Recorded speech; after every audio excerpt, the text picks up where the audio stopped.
Let's talk about this. What usually happens this time of year, and how can we help people get their mind right and focus on the things that really matter?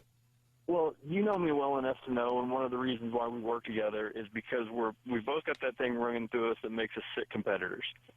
And, you know, you're always wanting an edge one way or the other, not so that somebody else does without, but just so that you get everything that, you know, you can possibly put your hands on and make life the biggest possible. And one of the things about this time of year is that a lot of people, especially if their year up to this point hasn't gone the way they had hoped, a lot of people go ahead and kick it into neutral and coast until the end of the year, until it rolls over, because they've already got their heads. We've been so pre-programmed with New Year's resolutions that they've already got their head in the new year, and they're losing all of the, John Wayne used to say, they're burning daylight. They're losing all of the available time that they have toward the end of the year right now in this moment to start building something, to start really getting their feet under them so that they don't hit the new year and go, okay, here's what I'm going to do. They hit the new year and they really kind of kick the door in with some momentum and with a big push toward what it is they're wanting to do in life.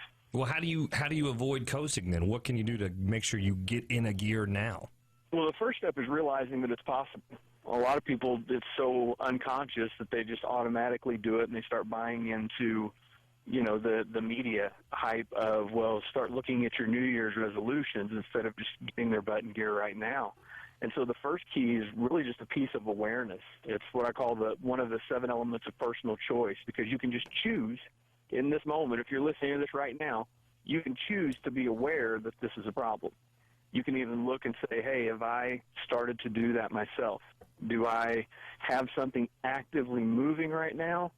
Or am I just kind of in a little bit of a coast mode to where I'm going to play it on through, and then maybe after Christmas I'll start putting together my annual answers toward the question that people will ask about New Year's resolutions so that I've got an answer, and then forget all about it, you know, by about January 12th. Sure, but hey, wait a second, though. Isn't coasting, or could you maybe say that's resting? Isn't it sometimes the only time people have to rest is at the end of the year? Isn't that good, and doesn't that restore your energy? Well, you can think about it in a couple of different ways. You can rest, quote, doing air quotes here, you can rest with, let's say, a big fat bowl of ice cream, or you can rest with and rejuvenate yourself with exercise. Both of them, I personally enjoy the ice cream way more than the exercise. However, one of them does me a whole lot more good than the other one does.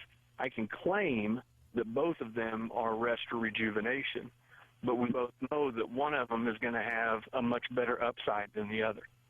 Fair enough. So Point we taken. can actively rest.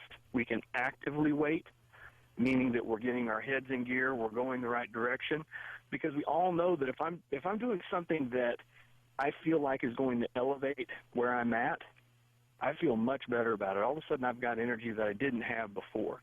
People are normally resting because they feel like what they've done up to this point stinks. They're not happy about it, and so they're worn out.